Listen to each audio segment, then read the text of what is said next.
Visayas, Mindanao at buong mundo. Ngayon ay Martes, November 7, 2023. Ako si Barbie Mulak at ito ang Balitang A to Z.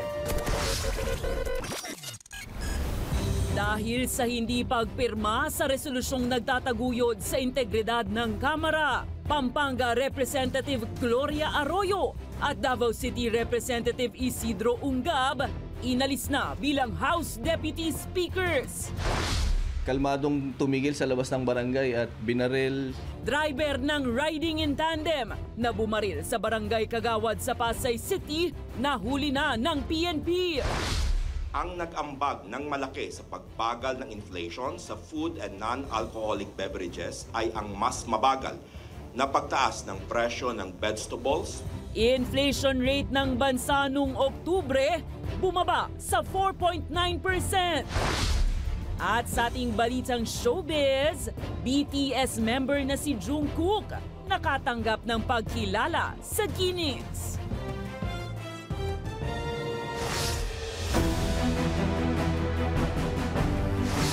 Magandang gabi, pambungad sa ating newscast. Former President at Pampanga Representative Gloria Arroyo at maging si Davao City Representative Isidro Ungab inalis na bilang Deputy Speaker sa Kamara. Alamin kung bakit at kung sino ang kapalit nila sa ating Balitang A to Z. Isang malakihang rigodon agad ang nangyari sa ikalawang araw mula nang magbalik sesyon ng Kamara. Pinatalsik ng 19th Congress sina former President at Pampanga Representative Gloria Arroyo at Davao City Representative Isidro Ungab bilang Deputy Speakers. Agad na naihalal kapalit nila sina Isabela Representative Antonio Tonipet Albano at Lanao del Sur Representative Yaser Balindong. I move to elect Representative Antonio Tonipet Albano as Deputy Speaker, Vice Representative Gloria Macapagal Arroyo. I move to elect Representative Yaser Alonto Balindong as Deputy Speaker, Vice Representative Isidro Ungab. I so move, Mr. Chair. Sa isang pahayag, sinabi ni Ungab na tanggap niya ang desisyon ng Kamara at nananatili ang suporta nito sa Marcos Jr. Administration. Napatalsik sina Ungab at Arroyo na kilalang kaalyado ng mga Duterte dahil sa hindi nila pagpirma sa House Resolution 1414 na naghahayag ng suporta sa liderato ni House Speaker Martin Romualdez at pagtindig sa integridad ng kapulungan. Pero kahit walang pirma, una nang nagpahayag ng suporta sa liderato ni Romualdez si Arroyo. Sa talumpati ni Romualdez sa Kongreso kahapon, sinabi nitong titindig ito kontra sa sinumang nagbabanta sa naturang institusyon. Walang binanggit na pangalan sa talumpati, kaya't naungkat kung saan nga ba galing ang mga pag-atake sa mababang kapulungan. I remember vividly there was a grave threat on the life of one of our members, the Honorable Franz Castro. But with respect to the whole House, was the integrity of the House challenged at any time during the break? I also would feel bad hearing that accusation that the House is rotten. But may we know who uttered that statement? Was it a comic or a leader or previous leader of this country? Para sagutin ito at para magpakita ng suporta sa Kamara, nag-resign na si Senior House Deputy Speaker Aurelio Gonzales Jr. bilang miyembro ng PDP Laban, ang partido ng dating Pangulong Rodrigo Roa Duterte. Why is the name of that accuser so sacrosanct that we cannot mention it before this body? Before I will answer, I will resign now as member and officer of PDP Laban. The former President Rodrigo Roa Duterte, the one who said that, Mr. Chairman. Matatandaang Oktubre nagpasaring ang dating Pangulong Duterte na kung nais tumakbo ni Romualdez bilang presidente ay dapat ma-audit ang Kongreso. Agad namang inilabas ng mababang kapulungan ng pasadong report sa kanila ng Commission on Audit. Kasunod nito, kinasuhan ni Representative Franz Castro si Duterte dahil sa anya ay pagbabanta sa kanyang buhay. Bukas si Vice President Sara Duterte na sagutin ng mga katanungang inihain ng mga kritiko sa Korte Suprema ukol sa 125 million peso confidential funds na inilipat sa Office of the Vice President noong 2022. Ito'y matapos ihain ni na Attorney Christian Monsod, Katrina Monsod, Barry Gutierrez at RP Santiago ang petition for certiorari sa SC ukol rito. Punto nila, labag sa batas ang paglipad ng naturang pondo mula sa opisina ng Pangulo papuntang OVP dahil wala pang nakalaan na pondo para rito sa naturang taon. Nakasulat na respondent sa petisyon ng OVP, Office of the Executive Secretary at Department of Budget and Management. Malugod po naming tinatanggap ang pagkakataong talakayin ang legalidad ng paglilipat ng pondo. Umaasa kami na ang dunong ng Korte Suprema ay magiging daan upang tuluyang matapos ang usapin na ito. Kasado na ang pagbisita ng Pangulong Ferdinand Bongbong Marcos Jr. sa Estados Unidos sa susunod na linggo. Ayon sa Department of Foreign Affairs, nakatakdang dumalo ang Pangulo sa 2023 Asia-Pacific Economic Cooperation o APEC Summit mula November 15 hanggang 17 sa San Francisco, California. Bibisita rin ito sa Los Angeles, California at Honolulu, Hawaii upang makipag-usap sa ilang US companies. Kukumustahin niya rin ang Filipino communities doon. Liban dito, ayon sa DFA, nakatakda ring bisitahin ng Pangulo ang Indo-Pacific Command ng US. Gayunpaman, tipid pa ang detalye kung ano ang magiging agenda rito o kung may kaugnayan ba ito sa usapin ng tensyon sa West Philippine Sea. Is being invited to visit the Indo-Pacific Pacific Command, and he will also have a roundtable discussion with the Daniel Inouye Asia-Pacific Center for Security Studies. Kinekwestiyon ni Senator Francis Escudero ang paglilipat ng pondo ng Land Bank of the Philippines at Development Bank of the Philippines sa Maharlika Investment Fund. Ayon sa mambabatas, masyado pang maaga para magbigay ng pondo dahil hindi pa naman nagsisimula ang operasyon ng MIF. Matatandaang nasa 75 billion pesos ang itinransfer ng dalawang bangko sa Bureau of Treasury para sa magiging kapital ng MIF. Samantala, inanunsyo naman kahapon ni Pangulong Ferdinand Marcos Jr. na isinapinal na ang implementing rules and regulations ng MIF. My problem with that, DBP and Land Bank aren't earning anything by turning over the money to the National Treasury. And that has been my beef from the beginning of this bill.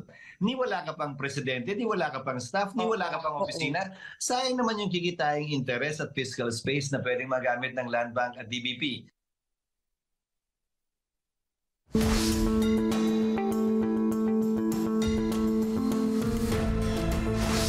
Kabu ang 110,000 pesos na reward money ang alok ng Presidential Task Force on Media Security at ng LGU ng Calamba, Misamis Occidental para sa makapagtuturo ng gunman na bumaril kay Juan Humalon o DJ Johnny Walker. Sinabi ng tagapagsalita ng Misamis Occidental Police Provincial Office na si Police Lieutenant Alma Pescador, malaking tulong ang pabuya para mapabilis na mahanap ang naturang gunman. Sa ngayon, nagpapatuloy ang manhunt operation sa gunman at nagtutulungan na ang iba't ibang ahensya ng pamahalaan para sa hustisya sa broadcaster na si Humalon. Mayroon silang ibibigay na reward na 10,000 pesos ang LGUNAT. Ang Presidential Task Force on Media Security po, sir, ay mayroon pong reward na 100,000 pesos po, sir. Sino po ang makapagturo at makapagbigay ng information on one of the suspects. Isang araw naman ang lumipas matapos ang walang habas na pagpatay sa broadcaster na si Juan Humalon, isang bagong halal na kagawad naman ang binaril sa mismong barangay hall. Kaya naman ang VACC lubos nang nababahala sa estado ng kriminalidad sa bansa. May balitang A to Z si Kim Salinas. Maliwanag pa ang kalangitan ng walang takot na binaril ng isang riding in tandem ang isang kakapanalo lamang na kagawad at kasalukuyan ding treasurer sa Barangay 37 Pasay City kahapon ng Lunes. Sa pool sa CCTV ang mga sospek kung paano dumaan sa tapat ng barangay hall maging ang pagbagsak ng kagawad sa loob mismo ng kanyang opisina. Kalmadong tumigil sa labas ng barangay at binaril. tagos doon sa glass door So hindi na sila pumasok. Tagos sa glass door, pinaputokan siya ng 2 beses. Pero according sa ating SOCO, isa lang yung tumama. Nahuli na ng Pasay City Police ang driver ng riding in tandem habang nagpapatuloy ang manhunt operation sa gunman. Mariin namang itinatanggi ng suspect ang bintang sa kanya. Hindi po. Hindi po kayo bumaril? Yes po. We cannot force him. We respect human rights also. So, unti-unti lang namin siyang kinakausap with the prayer na sana magko-cooperate siya. Kasi bangag po yung tao. Kagabi, we cannot really talk to him properly. Ayon sa Pulis Pasay, posibleng hindi politika ang motibo sa pamamaslang, kundi sa negosyo ng biktima na isang pautang. So wala kaming masyadong makitang away inside the barangay hall. But we are not discounting that angle. We are looking on every angle na possible motive. Yun nga, kinoconsider din namin kasi yung money matters na pautang. Marami siyang pautang. Nababahala naman ang Volunteers Against Crime and Corruption sa magkasunod na insidente ng walang habas na pagpatay sa Pilipinas. It is sending a message na ang law and order dito, peace and order, and even yung pillar ng criminal justice is not really working. Kasi hindi ho ma-convict, walang nakukulong. Panay persons of interest, pinafailan sa wala Pahayag pa ng Pangulo ng VACC na si Boy Evangelista na tila wala ng konsensya ang mga gumagawa ng krimen at wala ng takot sa batas. Parang manok na binabaril lang. Ang tanong nga dito, Mr. President, what's happening to our country? Ito po, binaril, dating elected kagawad, dating officer din ng Pasay, right at the center ng Metro Manila, yung puso ng syudad. Sa huli, nagbabala ang VACC na malaki ang epekto sa ekonomiya kung hindi agad mabibigyang hustisya ng gobyerno ang ganitong walang habas na kriminalidad sa bansa. Para sa Balitang A to Z, Kim Salinas. May isang aspirant na ang nag-file ng Certificate of Candidacy para punahan ang nabakanteng posisyon ng napatalsik na Negros Oriental 3rd District Representative Arnulfo Teves Jr. Sa ngayon, tanging si Reynaldo Lopez ang tatakbo sa isasagawang special elections para sa posisyon. Pero bukas pa ang paghahain ng COC hanggang November 11. Kaugnay nito, ayon sa mga alituntunin ng Commission on Elections, isusunod nila ang ilang mga batas ay pinatupad sa katatapos lang na barangay at sangguniang kabataan elections. Kabilang rito ang pagbabawal sa premature campaigning at magagarbong kampanya. Magsisimula ang kampanya sa huling linggo ng Nobyembre habang manual voting din muna ang ipatutupad sa mismong araw ng special polls sa December 9. Napaka-crucial kasi ang election sa Negros. Congressional position yan. Gusto man namin, pero alam natin, papalpak na naman ang makina dyan. So, ang mangyayari dito, manual na lang lahat, magmula sa pagboto, magmula sa pagbilang, magmula sa pagkanba sa bayan, kasama sa pagkanba sa probinsya.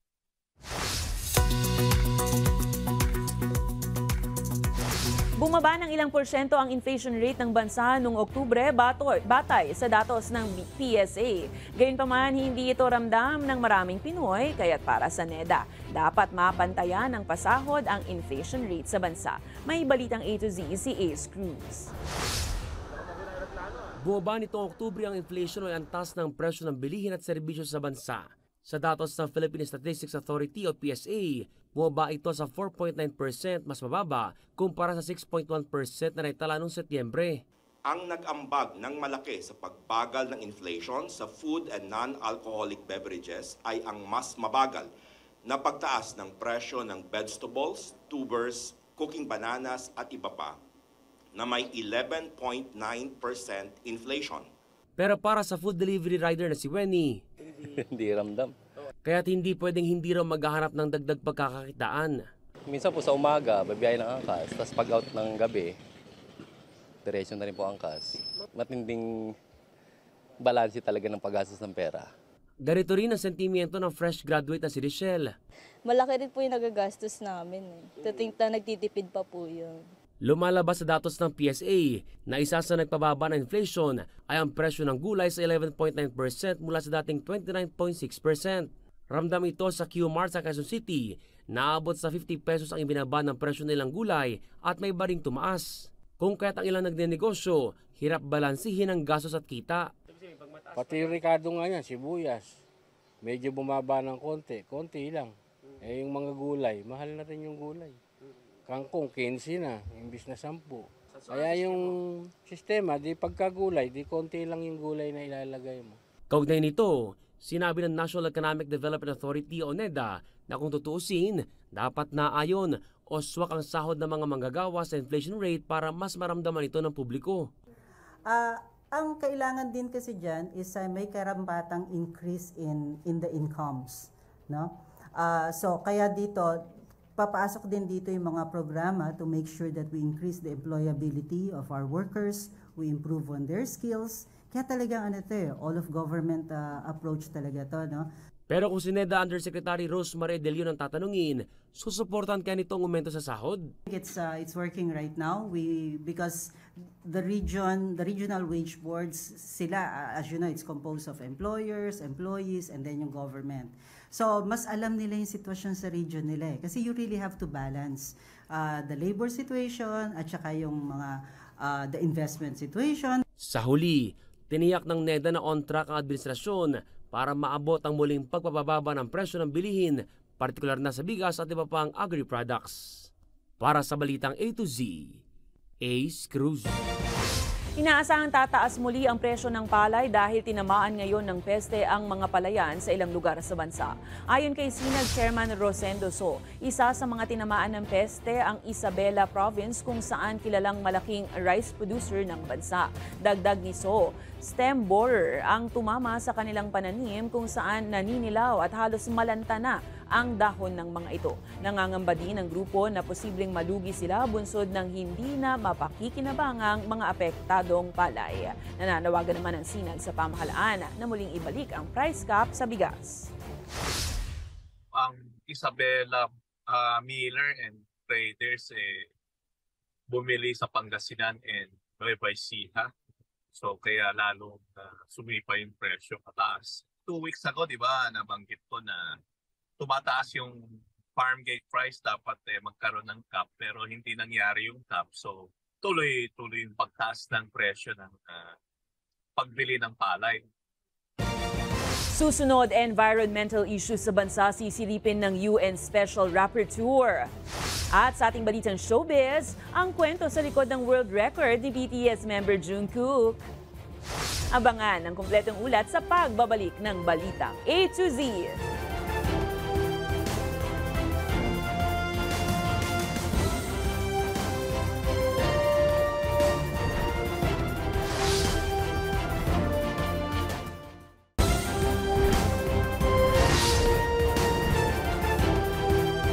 Kasabay ng pagdating ng kinatawan ng United Nations sa Pilipinas upang busisiin ang mga epekto ng climate change sa bansa, ay pagsalubong naman ng kaliwat kanang kilos protesta ng mga environment groups.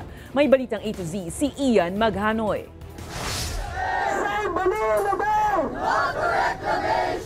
Sinalubong ng isang kilos protesta mula sa environmental groups ang pagdating sa Pilipinas ni Ian Fry, ang United Nations Rapporteur on Climate Change. Sa labas ng tanggapan ng Department of Justice sa Manila City, ipinanawagan nilang tuldukan ang reclamation projects sa Manila Bay. Ang kilos protestang ito, sinabayan pa ng climate walk ng nasa 500 mga individual.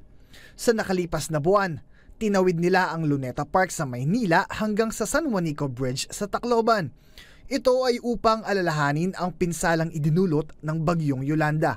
Sakto rin ito sa ika-10 taong anibersaryo ng maglandfall ang tinaguriang pinakamatinding bagyo sa Pilipinas. We emit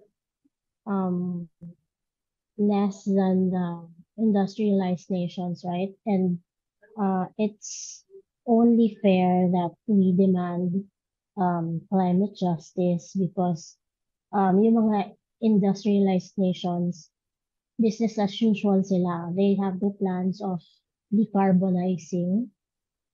Kahit na sinabi na ng scientists na we have to stop. Layon ng pagbisita ni Fry na mabigyang solusyon kung paano nga ba maiiwasan ang epekto ng climate change sa karapatan ng bawat tao. Susuyurin niya ang piling lungsod sa Pilipinas mula November 6 hanggang November 15 upang makita mismo ang kalagayan nito. Sunod na ipipresenta ni Fry ang kanyang report sa United Nations Human Rights Council sa susunod na taon. Kasabay ng pagbisita ng UN sa bansa, ilang environmental groups pa rin ang patuloy na nadidiin sa kanilang pinaglalaban. Gaya na lamang ni Jonila Castro at Jed Tamano na nahaharap sa kasong perjury na isinampa ng Department of National Defense. Kanina, naghain na ng kaukulang counter-affidavit ang dalawa at sinagot ang umano'y pagbaliktad nila ng kwento patungkol sa kanilang kusang pagsuko sa puwersa militar noong Setyembre. Iginiit ng kanilang abogado na hindi sila sumuko at bagkos ay dinukot at puwersahang pinasuko. Ang sinasabi doon sa counter-affidavit ay totoo naman yung abduction na nangyari sa Orayon, Bataan at syempre kinalulungkot rin ni Jed and Jonila na kinasuhan sila imbis na tulungan dahilan sa sila ay kinuha. Ang mga environment groups naman, nais ipabasura ang kaso. Ginagawa ng mga puwersa ng Estado sa amin at sa iba pang mga environmental defenders, tuloy pa rin ang laban. Pilit na pinaamin ng mga sundalo na sila raw ay membro ng New People's Army. Biruin niyo po yan, no? New People's Army daw. Kasalanan ba ang maging environmentalist? Kasalanan ba ang magtanggol sa karapatan ng mga mangingisda? Terorista ba ang magtanggol sa kakamaingan ng ating mga mangingisda? Sa pinakahuling report ng non-government organization na Global Witness na inilabas noong Setyembre, ang Pilipinas ay nananatiling numero 1 pinakadelikadong bansa sa Asia para sa mga environmental defenders. Para sa Balitang A to Z, Ian Maghanoy.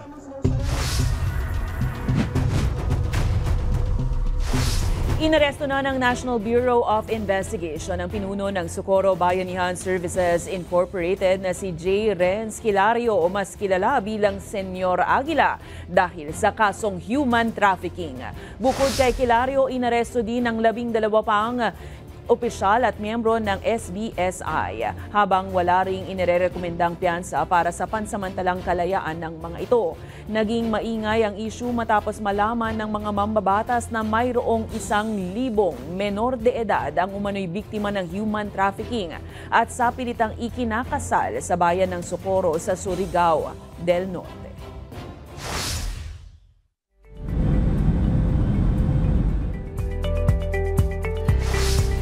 Muling binuksan ang border sa pagitan ng Gaza at Egypt upang makalabas ang mga foreign nationals na nais ng lumikas mula sa nagaganap na gera sa pagitan ng Palestinian group na Hamas at Israel.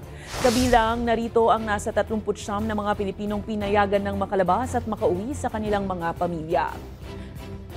Ayon kay Department of Foreign Affairs Undersecretary Eduardo Jose de Vega, inaasahan nila ang pagpasok ng mga nasabing Pilipino sa Egypt ngayong gabi at inaabangan na sila ng Embahada ng Pilipinas sa Amman at Cairo. Habang kanila pang kinukumbinsi ang 7 mga Pilipinong nag-aalangang umalis ng Gaza dahil may iwan ng kanilang mga asawang Palestinian national. Kaugnay nito, hinihintay na lang ng DFA ang formal na kautusan mula sa Israel na papayagan ng makasama sa mga inilikas na mga Pinoy pauwi ng bansa ang kanilang mga Palestinian national na mga asawa. I can't give the exact time other than that makakakross sila, makakatawid sila ngayong araw. At hindi tatagal ang kanilang processing sa Egyptian side unlike yung before sa Sudan-Egypt border na tumagal silang alang araw doon. Dito ngayon mismo kasi nakuha natin na basehan yan sa mga nakakaraan na araw na ilang raan ang pinapatawid tapos the same day nakakatawid. So basta by the evening, local time, nandun na sila sa Cairo. We're sure of that. Abangan tayo bukas dito sa A to Z. Magbabanggaan na kasi ang mga team na Blackwater Elite, Converge Fiber Extras, Meralco Bolts at Raynor Shine Elasto Painters sa pagpapatuloy ng PBA Commissioner's Cup sa PhilSports Arena, Pasig City. Parehong nais ng Blackwater at Converge na makauna na sa panalo sa kanilang paghaharap sa unang laban bandang alas 4 ng hapon. Ayon kay Bossing Head Coach Jeff Carriaso, kabisado na nila ang laruan ng Converge. Lalo na at hinawakan din niya ito noong nakaraang taon, habang nadagdagan pa ang coaching staff ng Fiber Extras matapos kunin si dating player Willie Miller bilang bagong assistant coach. Samantala, ibabandera naman ng Bolts ang kaunting pagbabago sa kanilang kupunan, kabilang na ang pagpasok ni bagong head coach Luigi Trillo at active tactician Nenad Vucinic sa kanilang pagharap kontra Elazo Painters bandang alas 8 ng gabi. Sasandal naman ng ROS sa kanilang bagong import na si Dawan Summers na isa ring dating NBA player. Sa aming pagbabalik, new achievement para kay BTS member Jungkook. Manatiling nakatutok, kayo ay nanonood ng Balitang A to Z.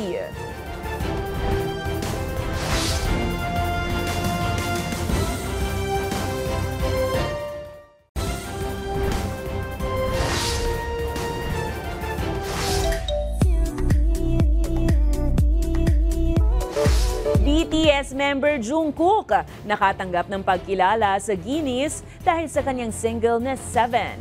Habang pambato natin sa Miss Universe na si Michelle D, nangunguna na nga ba sa kompetisyon? Ang Balitang A to Z Showbiz, hatid ni Lane Garcia. Monday, Tuesday, Wednesday, Thursday, Friday, Saturday, Sunday. Monday, Tuesday, Wednesday, Thursday, Friday. 7 days a week. ARMYs muling mag-ingay dahil ang BTS member na si Jungkook kinilala bilang Best K-pop at Best Song para sa single nito na 7 sa MTV Europe Music Awards. Remarkable nga para sa Guinness World of Records ang nasabing single ni Jungkook na nakapagtala ng 1 billion streams sa Spotify sa loob lamang ng 109 days. Matatanda ang nag-trending agad ang music video na ito sa YouTube na nakakuha ng mahigit 68 million views ilang araw lamang mula sa pagkaka-upload nito. Habang sinundan naman yan ng bagong collaboration kasama ang dalawang international rapper na sina Kid Laroi at Central C sa album na Too Much. Every hour, every minute, every second, you know. Samantala, ilang linggo bago ang nalalapit na coronation night ng Miss Universe pageant, ang pambato ng Pilipinas na si Michelle Marquez D, top 1 sa online voting ng Voice for Change. Si Michelle ay nakakuha ng 200,289 votes na siyang dahilan ng pangunguna nito sa online poll ng Voice for Change. Salamat sa bayanihan ng mga Pilipino na walang sawang sumusuporta. Sinundan naman yan ni Miss Ukraine na si Angelina Usanova na umani naman ng 152,514 votes. Abala na nga si MMD sa kanyang paghahanda sa Miss Universe pageant mula nang dumating ito sa El Salvador. Kitang-kita na nag-e-enjoy ang beauty queen sa pakikipag-bonding kasama ang mga kapwa-kandidata mula sa iba't ibang bansa. Inaabangan na ang closed-door interview at preliminary competition sa November 15, habang ang national costume naman ay sa November 16. Gaganapin naman ang Miss Universe Final sa November 19 ng umaga dito sa Pilipinas. Mapapanood yan sa Kapamilya Channel, I Want TFC, Metro Channel at syempre dito sa A to Z. Para sa Balitang A to Z Showbiz, Lane Garcia. Kung kayo ay may kwentong kakaiba, mga kwento ng pag-ibig o storya ng inspirasyon at pag-asa, maaari niyo itong ibahagi. Sumali sa ating Facebook group na Balitang A to Z, panoorin ang replay ng ating programa at sundan ang ating social media pages, hanapin ang Balitang A to Z. Ang ating pabaong quote of the night ay mula sa American actor at comedian na si Bill Murray. Ayon sa kanya, isang mabigat na kasalanan ang pagsisinungaling ng isang normal na mamamayan sa ating pamahalaan. Ngunit kung ang gobyerno ang magsisinungaling sa taong bayan, politika lang ang tawag rito. At yan ang mga balita at impormasyon, mga kwentong may dalang inspirasyon na tinutukan ng Balitang A to Z. Ako si Barbie Mulak, maging maalam, makialam. Magandang gabi sa iyo, Pilipinas!